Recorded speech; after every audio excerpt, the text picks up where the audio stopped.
Welcome to Beyond Better, a podcast that explores a simple but profound idea.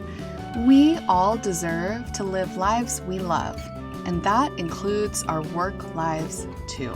I'm Stacy, Ennis, an author and longtime location-independent entrepreneur living in Portugal with my family of 4. Join me as I talk business, location independence, writing, travel, and so much more. All focused on building a life that is beyond better. Welcome to another episode of Beyond Better. I'm so just happy to be here today in a solo episode. I haven't done one in a long time. I've had so many amazing guests, but I really love just getting on here and talking directly to you. And today I'm going to be sharing a Portugal update. So all about our life here, our plans as we see them, and just sharing a little bit about what's going on in our world. If you're watching on our new YouTube channel, you'll see I'm a little bit more casual than normal, wearing a shirt that my family got me for Mother's Day. So it says wife, mom, boss. Thought that would make my kids happy to see me in one of these episodes. So today I'm going to dive right in. I'm going to skip some of the normal early stuff, reading podcast reviews, all of that, to get right into the juice today. So I want to give you a little bit of an update on our life here in Portugal now that we have been here for 4 years almost. Not quite. It'll be 4 years in August. We arrived at the end of August in 2019, right before the world exploded in the pandemic. And we came when we first moved abroad to Thailand. Before this, we had an open mind. Our original plan was, okay, we're going to go for 2 years and we're open to less time, we're open to more time. But we really had a goal of 2 years because having lived in a couple of other countries, we lived in the Dominican Republic and Vietnam before we moved 8 years later to Thailand with our kids. We were there for just shorter periods of time, and we never felt like we fully immersed in the culture. And so I had it in my mind that 2 years is kind of that, whatever that period is, or that landmark where you're like, I live here now. Like I'm a local, I have a community. And so when we moved to Thailand, that was the mindset that we had. We'll go for 2 years and we'll see. If you've been following my story at all, Thailand did not go as planned. We had a lot of hardships there. I'm not going to dive into that in this episode. But eventually we looked to Portugal. We moved here. Lots in that story too. And it's been nearly 4 years. So we went in thinking, we'll be gone for 2 years maybe. And then now it's been almost 5 years because we lived in Thailand before this. And I think the first thing to say is that I think the first thing I should lay out is that I always wanted to come home. I always wanted to come back to Boise, Idaho. I saw it as my home. But at this moment, we really don't have any concrete plans to return to the U.S. I think there are a number of reasons for that. There are a lot of I think now that we have some distance, we see things about our home back in Idaho that when we were in it, we didn't see. It was like we were goldfish swimming in what is that called? A bowl, a goldfish bowl. And certain things that we accepted as normal, now that I have distance, it feels kind of crazy now. So I'm going to talk through some of those things that we really value here. I'm going to talk through a lot of the pros and some of the cons. And specifically, I want to focus on the area of Portugal that we're in, because just like the United States or any other country, there are regions in Portugal. And so we're in the south, we're in the Algarve. There's also central Portugal, but that's kind of divided between the coastal and the inland cities, because they're a little bit different. And then you have North Portugal. So in the center is Lisbon and surrounding areas. And then in the north is Porto, which is beautiful city. I love Lisbon, I love Porto, but we're in the Algarve, in the southern region of Portugal. So keep that in mind, that when I'm talking about things today and giving you updates, they are not sweeping statements about Portugal, because varies so much based on where you are in the country. So if you see me, also if you're watching the YouTube version, you see me looking at my other screen. I have a bunch of notes that I want to touch on. So again, just to reiterate, we're still here because we love it. We love living here.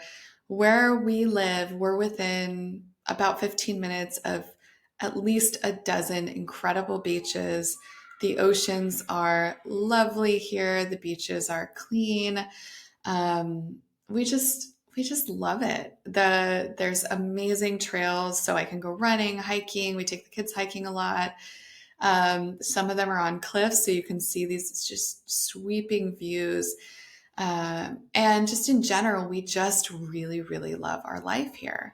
I think part of that too is that now I have community, I have friends, we have the farmer that we buy our produce from, we know where to go to for X, Y, and Z. So we now understand how to function here really well. And so that has made life a lot more pleasant. And I think a big part of that has been friends, has been having a great community.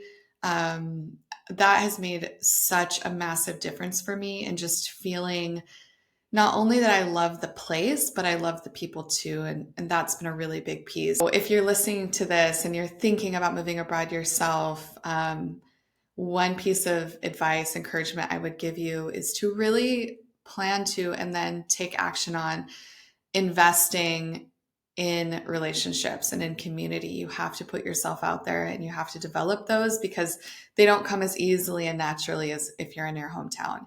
And so this is something I'm really grateful for and proud of where we are. We have such great friends and really feel like a part of the community.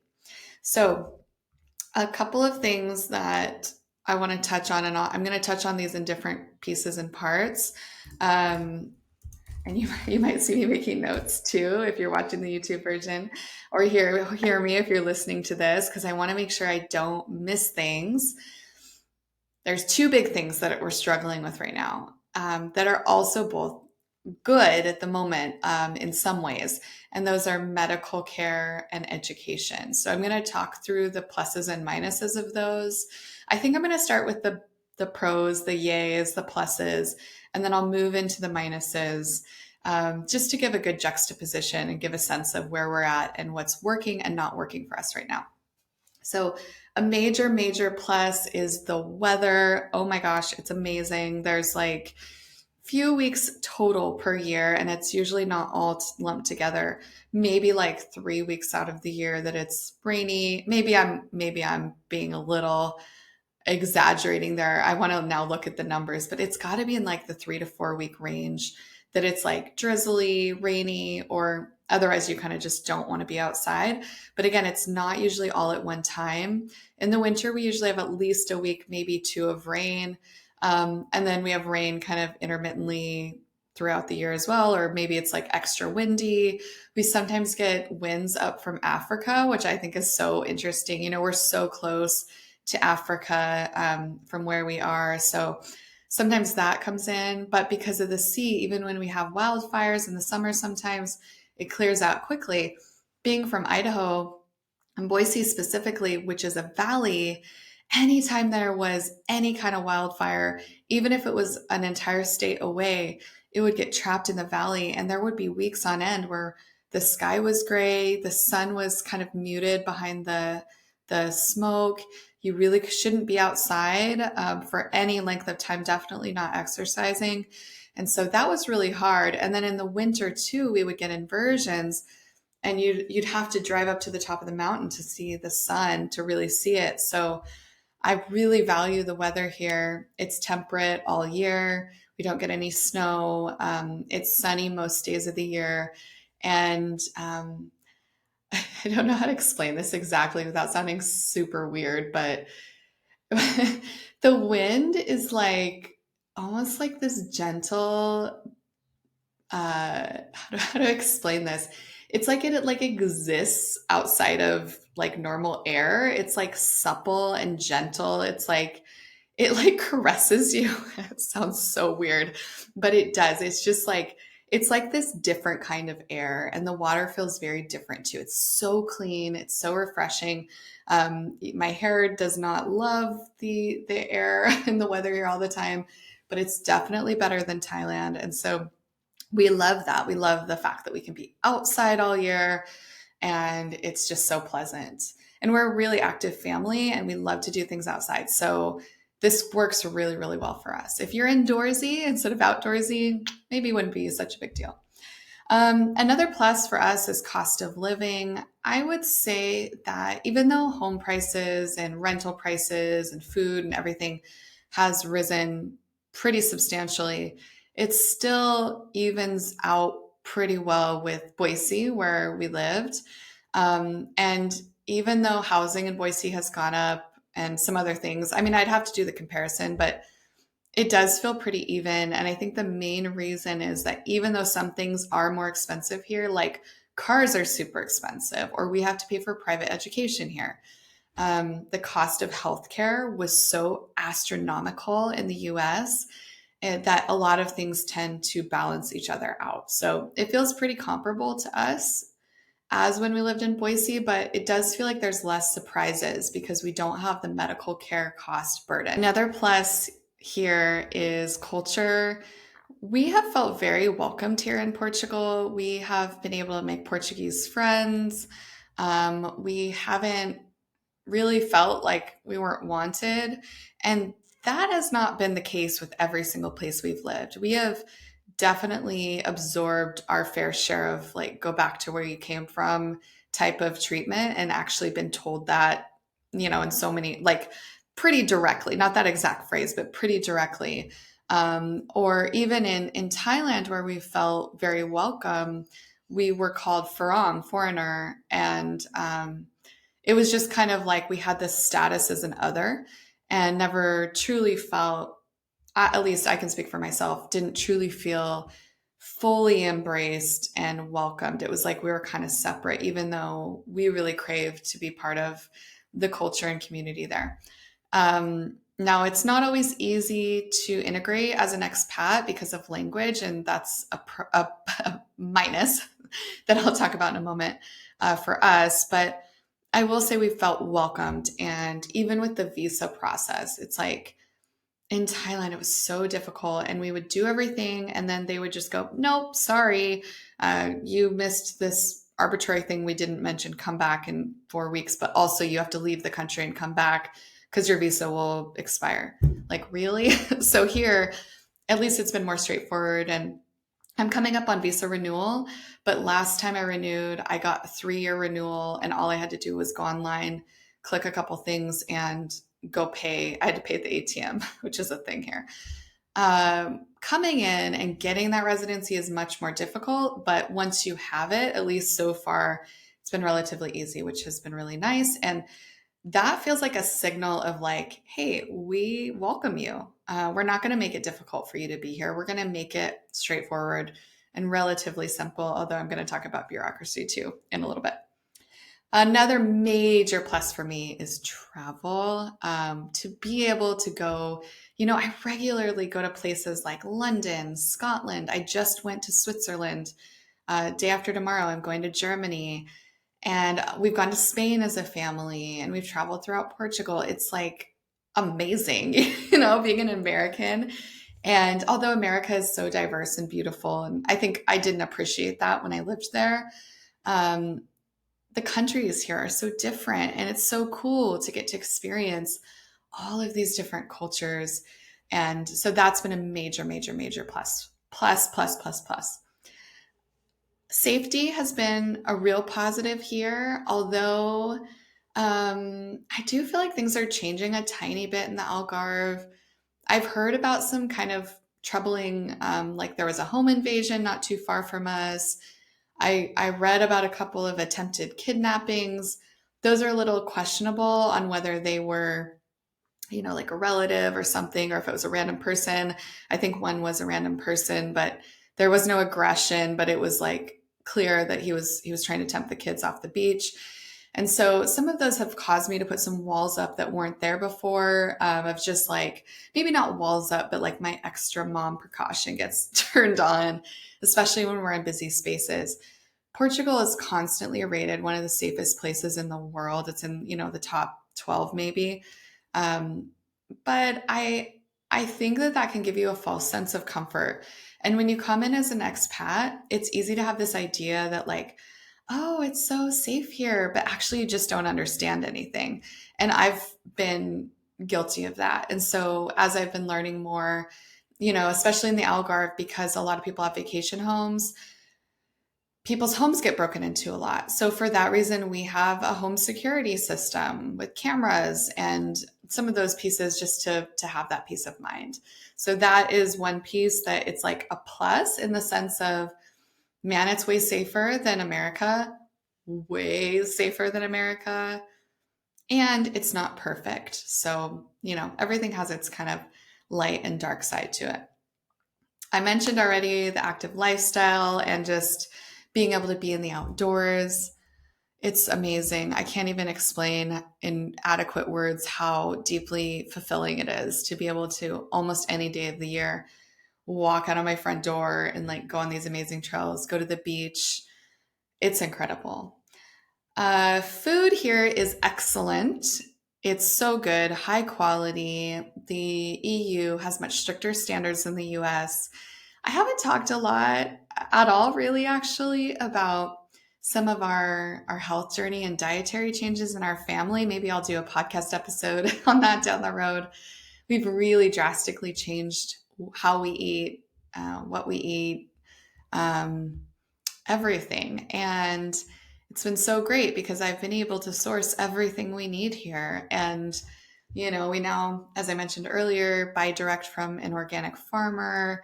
It's so nice to have our money go to a person and to feel so connected to the food and to be forced to eat in seasonality. I think that's so great. It's been really, really good. And even at the supermarket, the quality of food is so good. The restaurants are excellent. There's so many good things here food wise that we really, really appreciate. Okay. And then the last thing that I'm going to mention that's a plus, I'll probably think of some more as I keep talking, but is medical, which is also a huge minus for me, but I'm going to talk about the plus side of medical. So in the US, for just health insurance, with the government tax credit, I was making a lot less money when we lived in the United States. So we had a government tax credit, which wasn't a lot. I think it was a few $100s a month. Of course, it's adjusted by income. I don't know what the deal is with that now, but back then that's what they did. Even with that, we had a $1,700 a month health insurance bill. And our deductible was like, I want to say like 4,500 a person with a family cap of like 16 something. That's crazy. Look at that now. And I'm like, wow, how do we accept that in the US as normal? It's crazy. So there was that. Then we'd go to medical appointments, which we have had a lot for my children. It's part of our journey in life. This medical journey is part of it. And I remember going to this doctor one time, and we had a 15-minute consult. It was a specialist. It was we were looking at getting a tongue tie corrected. Okay, pretty normal procedure. We didn't even have the procedure. We met with a doctor for like less than 15 minutes. All he did was tell us about the surgery he could do. That's it. Like, looked at my son's mouth. It was 800 and something dollars, and it wasn't covered. We had to pay that out of pocket. And that was just to get a referral and a quote on the on the surgery that was $2,500. That is just bonkers. Like, it is crazy. So a big plus here for me has been, it's not like I ever would have not taken my kids to the doctor if they were sick, because of money, but I thought about it, not thought about not taking them, but I thought about that cost as I worried about my child. And I still remember this moment in the US. I was in the ER. And before the doctor would see my daughter, they made me pay $600. She's literally in the hospital bed, and they brought in a credit card reader for $600. And at the time, she was really little. We weren't making a lot of money at all. We were really kind of struggling financially, and it was just so painful to be handed that credit card machine and like, my daughter's really sick. Like, why didn't you take care of her first? Couldn't we sort this out later? Those are the types of things where I feel like the US economy just values economics over people. Here in Portugal, I never think about money with medical care. Um, my daughter had a pretty serious infection and hospitalization last year. We pay $300 a month for our family for the best health coverage that we can get. And our medical bill was, I think we paid 500 or 600 euros, which is roughly the equivalent, a little bit more in dollars, for a week in a hospital. Everyday visits from the surgeon. The surgeon gave me his WhatsApp number. He followed up with me for over a month later. She had surgery, post-op care, and it was less than $700. And so that, and it was great care up there. As a mom, it's been amazing. It's been a huge, huge, huge, huge, huge benefit of being here. Another plus that is also a minus is education. I'm adding a couple of notes to talk about these also in the minuses. Education in the Algarve is really good for elementary. So if you're in grades kindergarten through fifth, I have to do the translation because they do years here, and it's kindergarten is year one in the kind of British system that we're in. It's really good. And there's lots of schools, but on the minus side, the wait list for the schools in the Algarve are crazy steep, like 100 plus kids on a wait list. And the ones that don't have a wait list, they're not necessarily like the ones you for sure want to send your kids to, right? So the good schools have a big wait list. That's not to say that a school without a wait list is not a good one. Don't want to say that. But in my experience, the best schools have big, massive wait lists, and they don't manage them well. So you have to really kind of be aggressive and follow up and email and check in to make sure that your kid is actually on the wait list and where they're at on the wait list. And you need to track who you talk to. It's just kind of a mess. That said, the education, it has been very good. Our kids have had really excellent elementary educational experiences. On the minus side, which I'll talk about in a moment, is secondary is like there's not a great option here. Not lots of great options. There can be good options for the right kids for the right school, but they're not for our family. They're not good options. That's what I should say, because there are some really good schools, but your kid really needs to fit those schools, in my opinion, for them to work well for your child. So let me think. Oh, the other thing I'll say about education that's really cool is they get a lot of like hands-on educational learning. So my daughter's gone on like dolphin watching trips with a marine biologist. They respect the dolphins' natural habitat. They don't touch them. They don't bother them. They just go into the ocean and see if they find dolphins. They've had beach days. They've had lots of opportunities to learn from the natural world, which has been really, really great. We have lots of recreational activities for kids. So my kids love to participate in all kinds of outdoor things, from surfing to horseback riding to all kinds of different stuff. It's all here in the Algarve. So many good things that we love, like truly, truly, truly love living here. Love it. On the other hand, there are some things that are really frustrating and just make me want to pull my hair out sometimes. And isn't that true of anywhere? I mean, think about where you live right now, whether you're in Idaho or New York or Chicago or a little town in Wisconsin, or you're in France or wherever you're at. There are things about your place that drive you crazy, right? So it's the same here. Some of the things are bigger than others. One big one is the bureaucracy here. So while I have felt like the visa process has been like comparatively pretty good, Other things are like so frustrating. I think the lack of personal choice and freedom in certain areas is very disconcerting to me. For example, around education, you cannot just choose to home educate your child. You have to file paperwork. You, as a parent, have to have a degree, a bachelor's degree. My husband and I both have master's degrees, so that was not a problem. But I had to have my degree authenticated here in Portugal to home educate my son. And then you have to register with a public school, or there's one private school that you can register with. I think there might have been one or two added, but you have to register with a private school. And they have to be your kind of umbrella for you to be able to homeschool. And so at the end of the year, you have to submit a portfolio to them. I do see some good things about this, especially for kids who maybe, don't have the best parents, just to be frank. But it's been really annoying for us because we're just like so used to American freedom and just like, oh, I want to do this. Okay, I'm going to do that. That's just not how things work here. Another example, if you want to do certain things to your house, where in the US you'd have to have, if you have a construction project that I think it's like over X dollars, or there's like a certain percent of the house that's being renovated, you need a permit.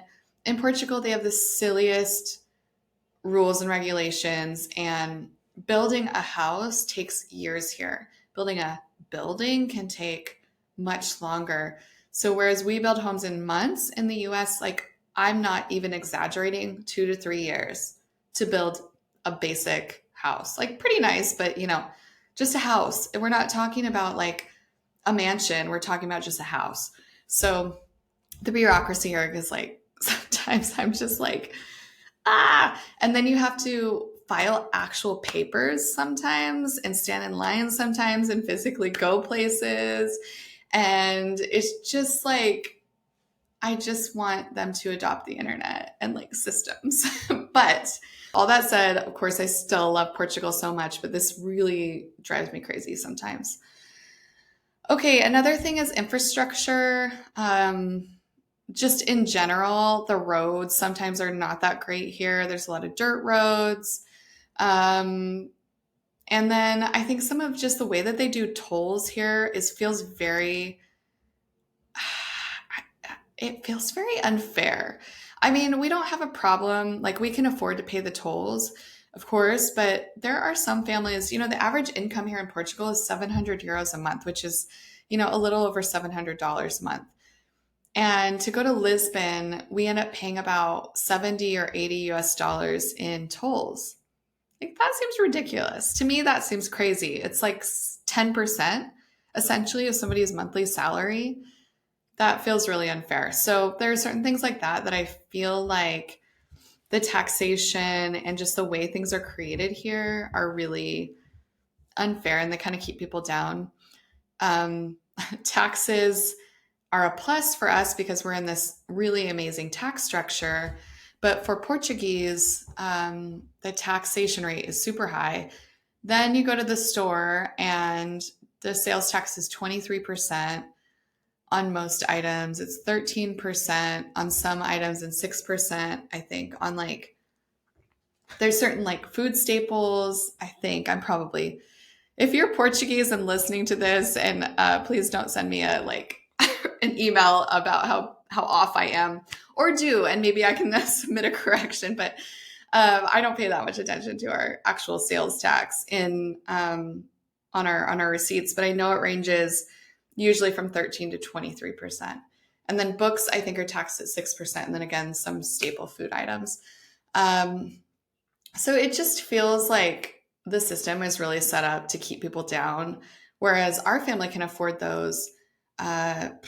If you are making 700 euros a month, that's very difficult to be able to subsist.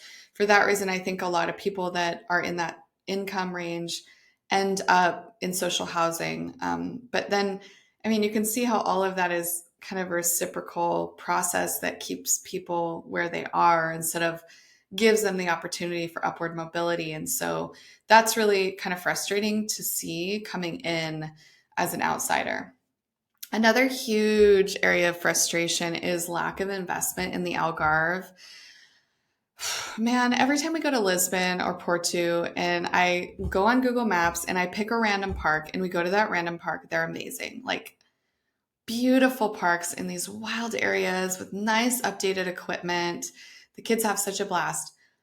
In the Algarve, the parks are garbage, especially in the Western Algarve. They're rusty. Sometimes they have dangerous, like, pokies kind of coming up, like rusted metal will be kind of jagged.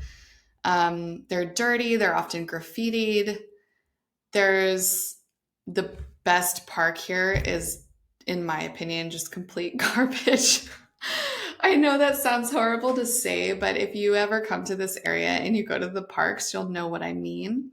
Once you get over to the Eastern Algarve, where there's a larger city, they get much nicer. In fact, one of the coolest parks I've ever been to is at an outlet mall near Faro, which is on the other side of the Algarve. Uh, but generally, they're really, really bad.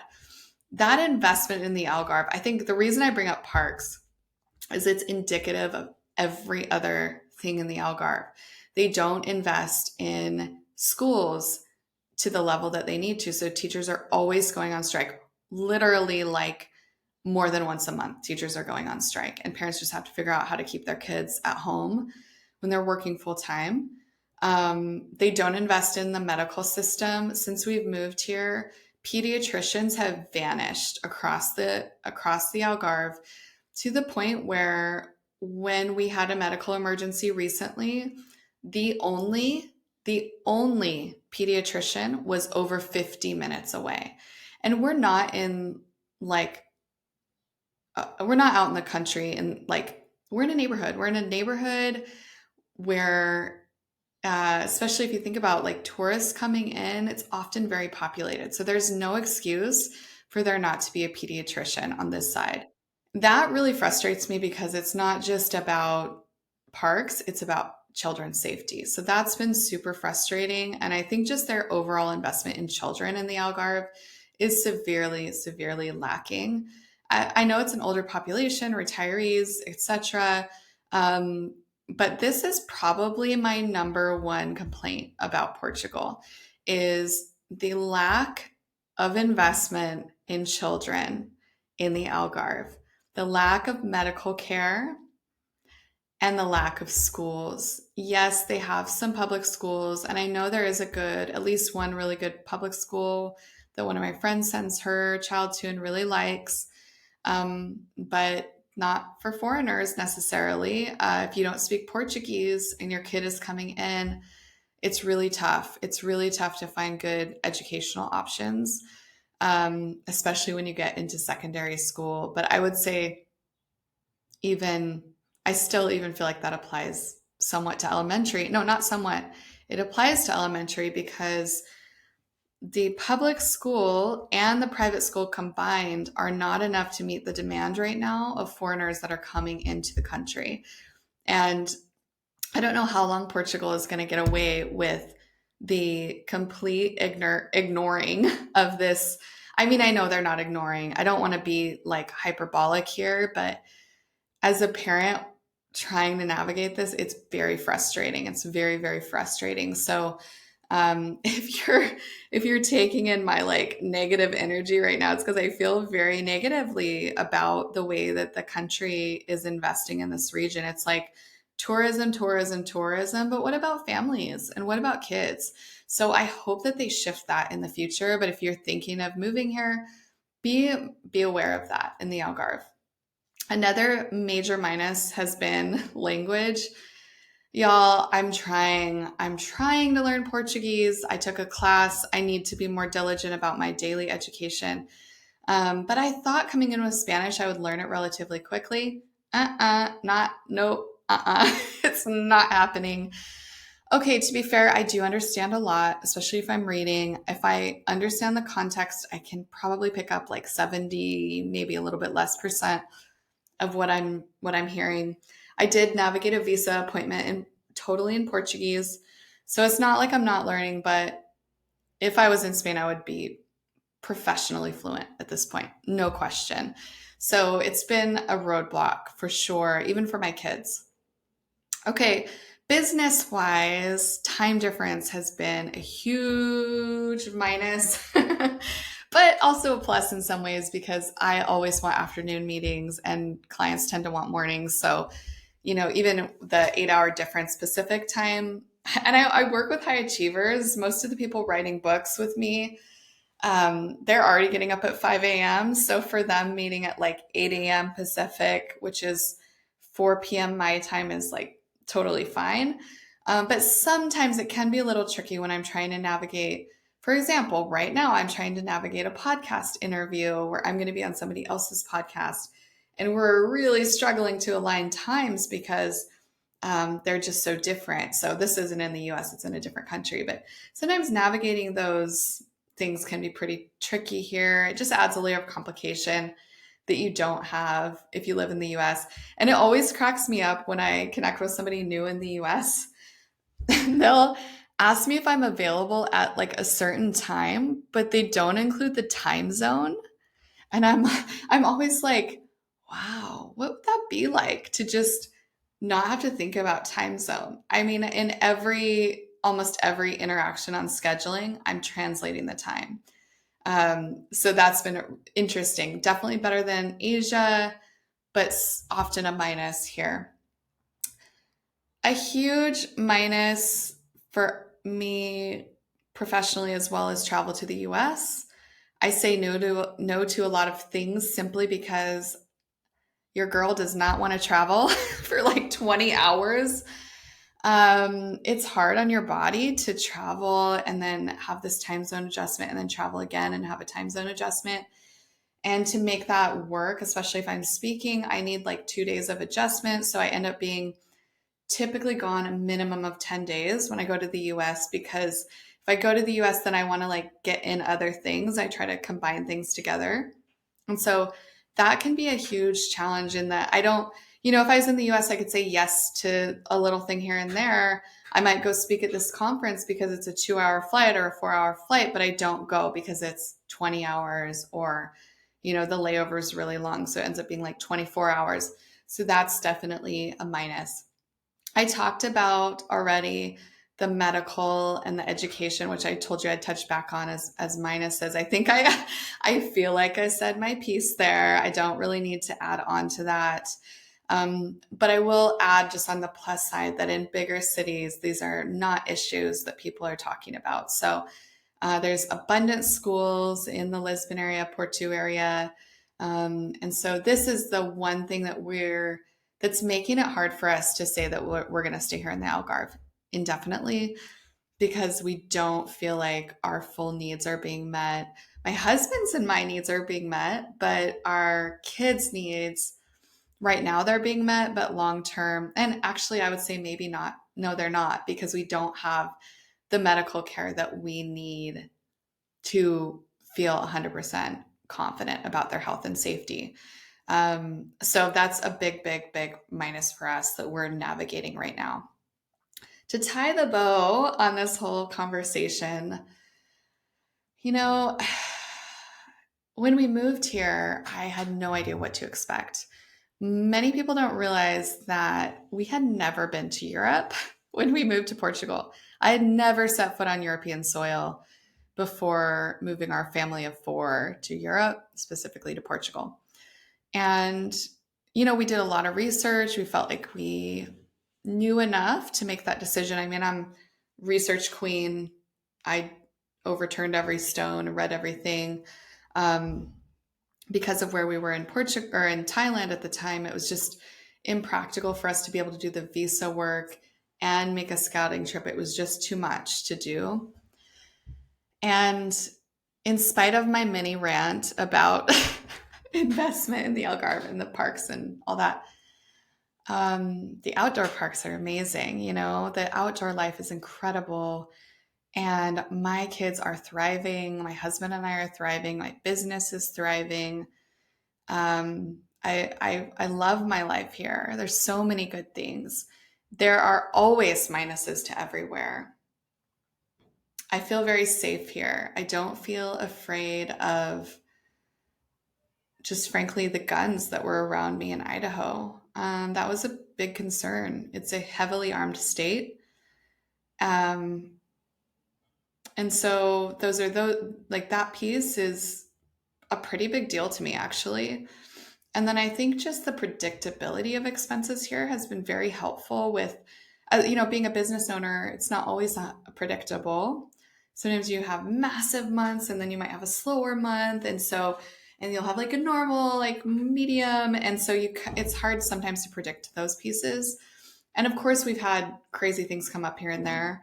But overall, because of the medical predictability, it has made our overall expenses much more predictable, which has been great.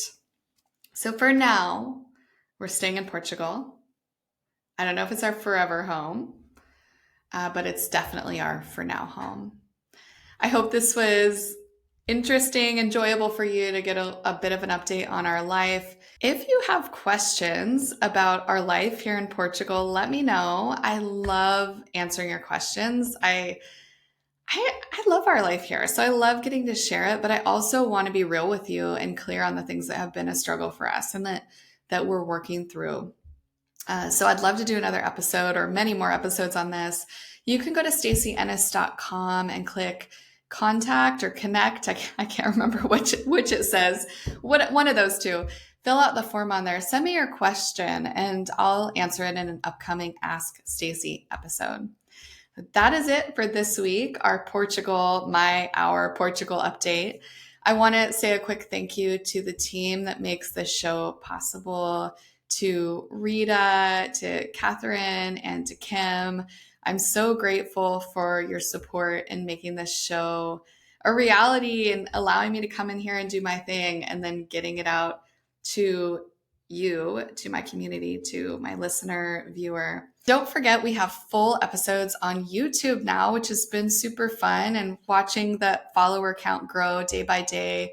I like being able to give you video episodes because I'm sure if you're watching this right now, you've seen a lot of hand gestures. You're going to see my cool shirt that I got for Mother's Day.